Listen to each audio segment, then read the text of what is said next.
కర్ణాటక కాంగ్రెస్ పార్టీలో mass leader గా ఉన్న డీకే శివకుమార్ విషయంలో హైకమాండ్ తో పాటు రాష్ట్ర కాంగ్రెస్ నేతలు వ్యవహరిస్తున్న తీరు ఆ పార్టీకి పెను సమస్యగా మారుతుంది.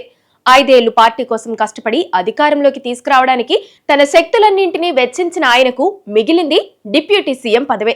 2 ఏళ్ల పాటే ఉంటానని పదవిని తీసుకున్న సిద్ధరామయ్య తానే పూర్తి కాలం ముఖ్యమంత్రినని తన అనుచరులతో కలిసి డీకే శివకుమార్ పై బీజేపీకి లింకులు పెట్టే రాజకీయాలు ప్రారంభించారు. దీంతో కర్ణాటకలో కాంగ్రెస్ పరిస్థితి ఘోరంగా మారుతుంది.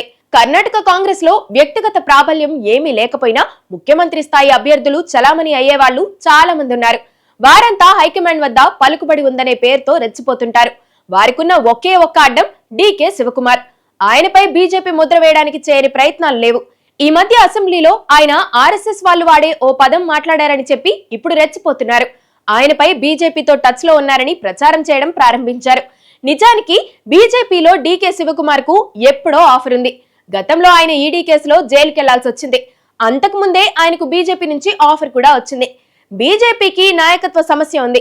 యడ్యూరప్ప తర్వాత సామాజిక వర్గ పరంగా కూడా శివకుమార్ కు బీజేపీలో మంచి చాయిస్ ఉంది.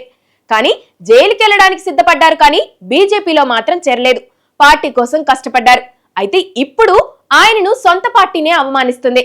కాంగ్రెస్ హైకమాండ్ డీకే శ్రమను గుర్తించడానికి ఏమాత్రం ఇష్టపడడం లేదు. కష్టం ఆయనది, కానీ పదులు మాత్రం ఇతరులకు అన్నట్లుగా హైకమాండ్ ఫార్ములా ఉంటుంది. ఆయనకు నిజంగా బీజేపీలో చేరే ఆలోచనే ఉంటే గతంలోనే ఆయన ఆ పార్టీలో చేరి రాజకీయంగా ఉన్నత స్థానానికి వెళ్లేవారని కర్ణాటకలో చెప్పుకుంటారు. కాంగ్రెస్ పార్టీకి ఓ రోగం ఉంటుంది.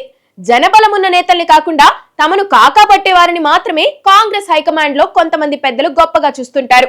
ధనబలం ఉన్న నేతల్ని తక్కువగా ట్రీట్ చేస్తుంటారు.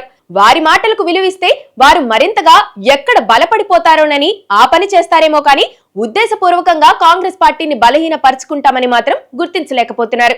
ఇలా చేతకాని రాజకీయాలతో ఓడిపోవడం ఆ పార్టీకి వెన్నతో పెట్టిన విద్య. మళ్లీ ఓట్ల చోరీ, ఈవీఎంలు అంటూ రాజకీయాలు కూడా చేస్తుంటారు.